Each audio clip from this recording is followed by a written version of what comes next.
Good evening, I'm Jason Vio. Katarina is away tonight. Here's what's making news right now. To be honest, just to be able to participate with people and train with one another, see one another, joint training days, share some stories and some training experiences, it's immeasurable. It's not our fault what Russia is doing, but we're end up paying for it, which in the end the consumer will pay for. With respect to using money, we haven't used money to protect our image. We've used money to respond and support victims. Thanks for joining us. We begin tonight with an update on plans from Stellantis to reduce its workforce. We told you last night the company will be offering retirement incentives to workers at its plants here in Windsor and in Brampton. Now, a spokesperson is confirming layoffs are coming as well. It's not clear, though, how many workers will be affected, but the company says they're hoping to minimize potential layoffs with those retirement incentives. The goal is to find, quote, efficiencies in their operations. All the while, the company moves toward electric vehicle production. Well, you might be seeing a lot of emergency responders around the city of Windsor this week and into next month, but don't worry, they're taking part in the Can-Am Police Fire Games, and it's the first time our city has hosted the event. Our Jacob Barker has checked it out for us and joins us live from one of the sites now. Jacob, sounds like a lot on the go. First, what's happening where you are? I see some dartboards in the background. Yeah, I'm staying low. No, we're at a safe distance from the dart games. So yeah, I feel safe where we are. No stray darts are going to hit me here. But I did have a chance to check out this and a few other events throughout the day. There's about 40 going on total throughout the week up until Sunday. And a lot of different agencies are here. There's police, fire, EMS, corrections, border services. There's also American agencies that are in town as well for this. The FBI are here. Earlier today, one of the events that I did check out was submission grappling, and that was actually kind of a big ticket item. There was a big crowd there. One of the organizers telling me he was surprised at the number of people that showed up there to watch. And I also went to a canine detection practice for an event that they're having tomorrow, and those dogs and their trainers were looking for explosives and drugs. Competition comes down to to find the odor as well as time and the amount of areas searched. It's a combination of score and time. What kind of odors can these dogs be sensing? For narcotics, it's everything from meth to cocaine to heroin and explosives, everything under the sun from C4 to dynamite. What does it mean to be able to compete in this at home? It's great. I'm not going to tell my competitors that we're competing against here that we have a little bit of a hometown advantage getting to compete in the backyard, but it sure is nice not to have to drive somewhere in Michigan to go and compete in an unknown area. But our vision here is always that people do the best. These are all professional working dogs that are protecting our borders and prisons and police dogs out on the road. That these are a collection of professional dogs coming together to share in a certification. We'll see who's the fastest to find the narcotics. We have very competitive athletes that are in the competitive circuit in Ontario, in Canada, in the world as well. The caliber of competitors here is pretty high. Being hosted here. It's massive exposure to submission grappling here in Windsor, Ontario. Typically, Windsor, Ontario is known to be a boxing town. It is a tough town, and this gives us the opportunity to showcase the level of the fighters that we do have here and the grapplers that we do have here. So spouses or family members of law enforcement are able to compete in these games. So I was eligible, so I decided to throw my hat in the mix. What's it like to sort of be the only female competitor here? I mean, I feel like we're kind of used to it. We kind of know what it's like. Yeah, typically there's not like to be the only females. women. Yeah, typically there isn't a lot of females doing this sport. So when you're able to compete, especially in an environment like this where it's a male-dominated workforce and sport, it's nice to be able to show up and be here. It was good. It was a nice opportunity to be able to get out and kind of, there's a lot of camaraderie, work with different agencies. We work with them on a regular basis, so it's nice to actually kind of get out and get some friendly competition. And you won. I did, yeah, thankfully. So Jacob, it seems like they're having a lot of fun there, some good competition, but some serious components as well, especially when you look at what those dogs were doing. What more can you tell us about who is taking part in this? Yeah, well, Jason, there are about 80 different agencies from really all over that are taking part in this. And by the time things are said and done on Sunday, there will have been around 600 competitors that took part in this altogether. If people do want to watch these events, they are invited to most every event, and they are going through to Sunday. So I know among the events, there's track and field and soccer.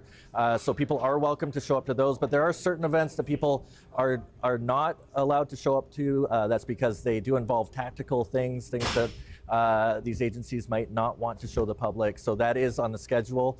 But other than that, yeah, these events, looks like people are having lots of fun at them, and they're welcome to come by for the most part. Jason. All right. Thanks so much, Jacob, for taking us through the games here in Windsor. Well, farmers across Essex County say the cost of growing is becoming more expensive yet again. Canada has imposed a 35% tariff on just about everything that comes from Russia, including nitrogen fertilizer, and almost all of that comes from Russia. You know, if whoever's buying our corn has to pay more for our corn, that increases their cost of production, which they pass on to the processors, which passes it on to the grocery store, you know, chain, which passes it on to the consumer. So everything that costs at the bottom escalates as the process goes down to making that final loaf of bread. We can probably bite the bullet for a year or two, maybe at the most, you know, and it will definitely affect our profits. Well, harvest season is coming up in September. On his farm, he grows corn, soybeans, and wheat to help feed those crops. Fertilizer, he says, is very important, especially this season when there hasn't been a lot of rain. But the cost of fertilizer has soared. 1 year ago, he was paying $400 per metric ton. Now that's more than $1,000 plus the tariffs imposed by the federal government. Canada is the only country that imposed a tariff on fertilizer in all the G7 countries. And that doesn't make sense. It puts us at an unfair competitive advantage, we'll say, especially with the United States. So why Canada chose to do that and other G7s didn't is still something we're trying to figure out and trying to get them to change their mind. He also wants to see the federal government back off its target to reduce nitrous oxide emissions by 30%. He believes that will affect farmers even more in the amount of fertilizer they can use to grow crops, further contributing, he says, to the rising cost of food. Well, more details are emerging about how Hockey Canada has dealt with allegations of sexual assault by its players. Top executives of various leagues were grilled by a House of Commons committee today, the second day of the current hearings. Marina von Stackelberg has more on their testimony. 10 men, the top leaders of Hockey Canada and junior leagues, questioned for 3 hours about their handling of sexual assault allegations under their watch. In 2018, we should have done more and could have done more and could have done things quicker. And so I apologize for that. The committee learned since 1989, Hockey Canada has used a national equity fund to settle 9 sexual assault cases to a tune of $7.6 million. And that fund is generated by kids' registration fees, correct? Among other things, we have insurance from investments as well. That doesn't include the nearly $300,000 Hockey Canada paid this high-profile lawyer to investigate allegations 4 years ago that were only made public this spring. A woman says she was sexually assaulted by 8 hockey players, including some members of that year's World Junior team. She was seeking $3.5 million. That lawsuit also settled with the same equity fund. We haven't used money to protect our image. We've used money to respond and support victims. Hockey Canada officials did not tell some of the players accused of sexual assault about the lawsuit until after they settled it for them. You had a claim and you settled it within 3 weeks or 4 weeks of the date you received the claim. That is highly unusual. The committee is scratching the surface of sexual assault allegations within the sport. In the last 5 years, the Quebec Junior Hockey League and the Western Junior Hockey League had 2 incidents of sexual assault each. The players suspended. What happened, not reported to Hockey Canada. The table of leaders again questioned if they're in a position to make change within their organizations. Will you step down for new leadership to take over. I'm prepared to take on this responsibility. Hockey leadership was also asked why it hasn't done more to keep track of players accused of sexual misconduct. The committee heard that the entire 2018 World Junior team went on to sign contracts with the NHL the next year. Marina von Stackelberg, CBC News, Ottawa. The World Health Organization has declared the spread of monkeypox an international emergency. More than 16,000 cases have been confirmed in more than 70 countries, and both the WHO and health officials here in Canada have issued directives to help reduce the risk of infection and spread of monkeypox. The Public Health Agency of Canada recommends practicing safer sex. Having fewer sexual partners, particularly anonymous partners, even when they don't have symptoms, can also reduce your risk of getting infected. So far, there are 745 confirmed cases of monkeypox in Canada. Most of those are in Quebec and Ontario. And according to available data, men make up 99% of the cases. The federal government has supplied more than 70,000 doses of vaccine across the country. Pope Francis has arrived in Quebec City to continue his so-called pilgrimage of penance across Canada. His flight from Alberta landed this afternoon. The Pope was greeted by several dignitaries, including Indigenous leaders and Quebec Premier François Legault. The stop includes a meeting with Governor General Mary Simon at her official residence in Quebec, known as La Citadelle. The residence is next to the Plains of Abraham, the site of scheduled ceremonies and Indigenous cultural programs. Ontario is among a number of provinces demanding more control over immigration. To combat labor shortages, provincial officials want to have a say in who comes to Canada based on their skills. It's a story CBC News first told you about, and Ali Chiasson has those details. This year, 211,000 immigrants are coming to Ontario, and the province gets to choose 4.5% of them based on their job skills. Feeling the pressure of labor shortages, Ontario Labour Minister Monty McNaughton wants to increase that. Quebec this year is going to select 50,000 immigrants. British Columbia is going to select 11,000. Nova Scotia is going to be able to select 50% of the total number of immigrants that their province gets. And yet Ontario, which has by far the greatest labor shortage, is only going to select less than 5%. He says the province is focused on two sectors, healthcare and skilled trades. If we were able to choose the immigrants based on skill sets, and with our action to recognize international credentials, I mean, we would be helping their quality of life and lifting families up for the new Canadians that are coming here, but also filling this economic void. Yes, please, says the Ontario Skilled Trades Alliance. These are excellent jobs that offer a ticket to the middle class. From residential to transit construction, Alliance Chair Patrick McManus says they're ready for those newcomer resumes. Unless we see a massive uptick in the number of people domestically going into these industries, which we've had a very hard time attracting over the last 15 years, we're going to see projects take longer to build and become more expensive to build. Tomorrow, McNaughton will meet with Federal Immigration Minister Sean Fraser. He's joined by his Conservative counterparts in Alberta, Saskatchewan, and Manitoba. This is part of the regular dance that the ministers engage in before these kinds of meetings. This labor expert says Ontario doesn't have trouble attracting skilled immigrants, so this alone isn't going to solve the labor shortage. Instead, they should create programs for existing immigrants to upgrade their skills. I think that kind of work is really necessary, and also to educate employers. There's still a lot of immigrants here whose skills are not being utilized. In a statement to CBC News, Fraser doesn't address the province's request directly, instead saying he looks forward to working with them. Ali Chiasson, CBC News, Toronto. Back now to local news. Tecumseh's former fire chief has just been appointed to town council. Douglas Petrie is stepping into the role as councillor for Ward 1. That's him there next to Mayor Gary McNamara. It's the position left vacant after former councillor Andrew Dowie was elected as the PC MPP for Windsor-Tecumseh earlier this year. 8 names were put forward for consideration for that seat on council. They were each interviewed, and ultimately Petrie won the spot.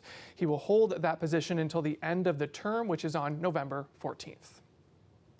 And a drug bust in Wallaceburg connected to the ongoing drug epidemic in that area. It's in relation to the state of emergency on Walpole Island First Nation, first declared last year. Now, the OPP executed a search warrant in partnership with Chatham Police as a result of multiple investigations. $15,000 worth of suspected methamphetamine was seized from a home. A 60-year-old man has been charged with possession for the purpose of trafficking. The OPP say they continue to work with Walpole Island First Nation to address the opioid-related crisis in that area.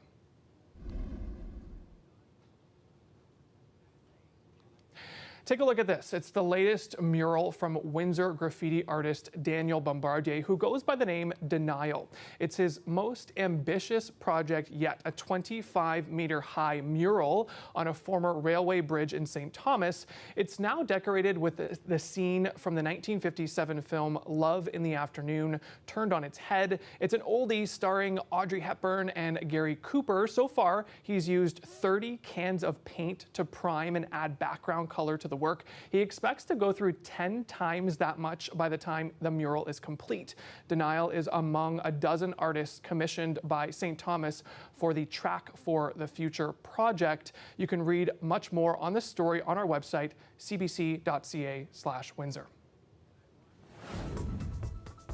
Still to come here on CBC Windsor News, almost all sunshine over the next several days. Your full weather forecast is coming up next.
Time now for a live look at weather, and for that we're joined by Dahlia Ashry. Dahlia, I was looking a little bit at the weather forecast to see really what was coming up, just to take a peek before we heard from you.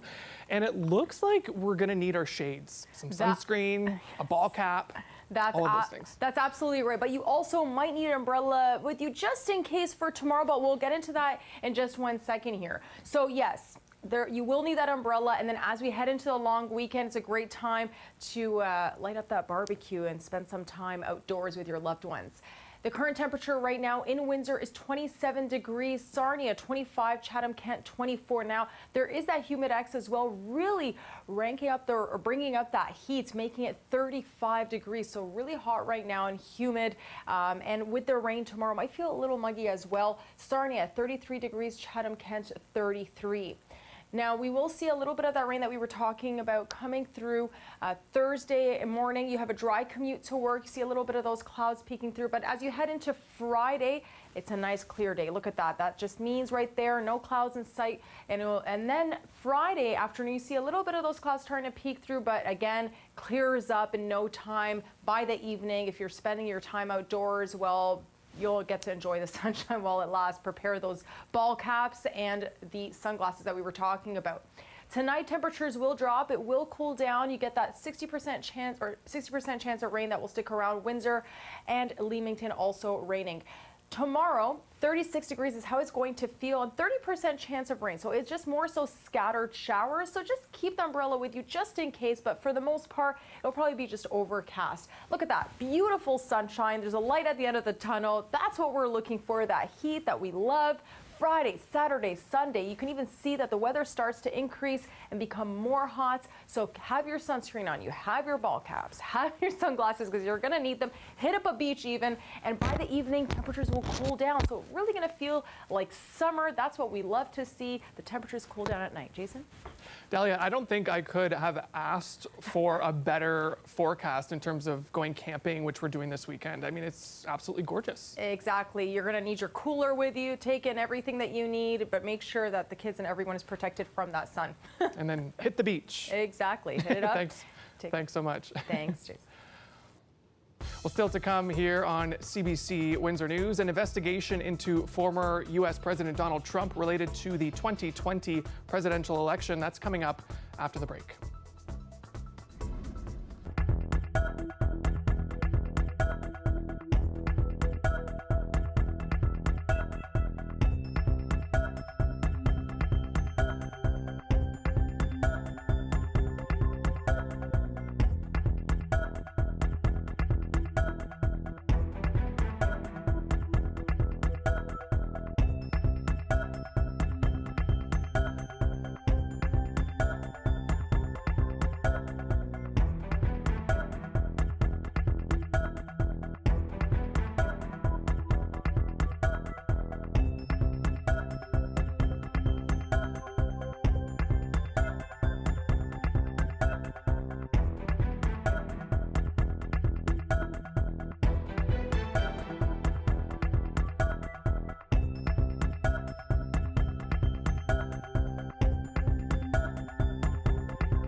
Welcome back. The Justice Department is reportedly investigating Donald Trump's actions regarding attempts to overturn the 2020 presidential election result.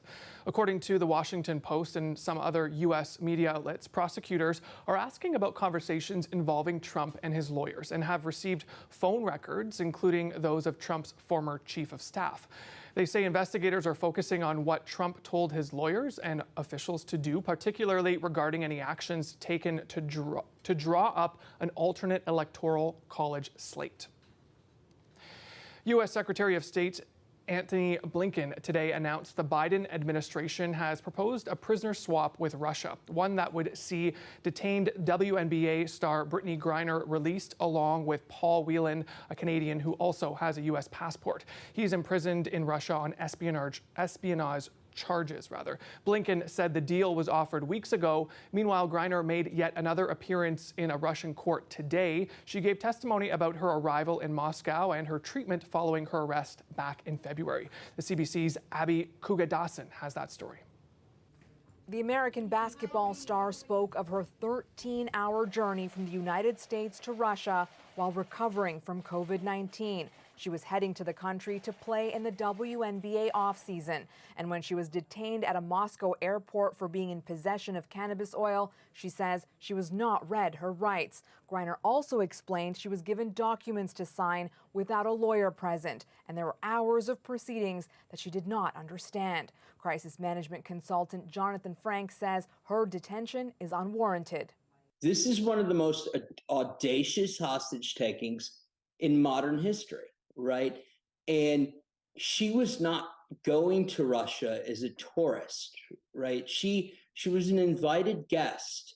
And to target her like this means that no one is safe going to Russia. Griner has already pleaded guilty to bringing hash oil into Russia. Her lawyers say she packed quickly and simply made a mistake, that she did not intend to break the law. They also said she had the oil for medical purposes, not recreational ones.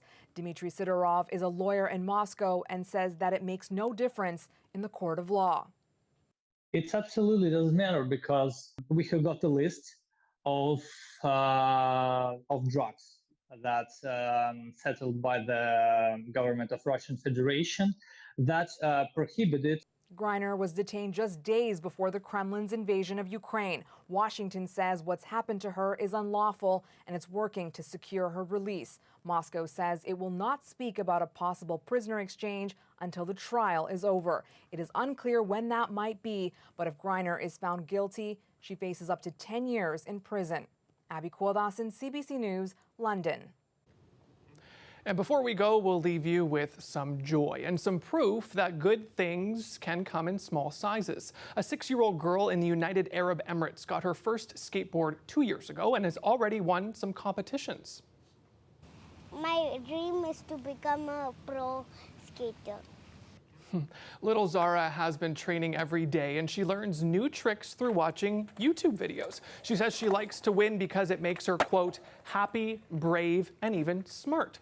Her parents have been documenting her journey on Instagram and the account already has more than 29,000 followers. Skateboarding has grown in popularity in the UAE in recent years, especially during the pandemic when many young people took up the pastime.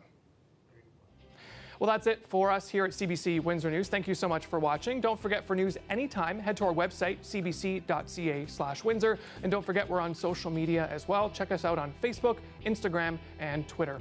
The Rick Mercer Report is coming up next. Have a great night.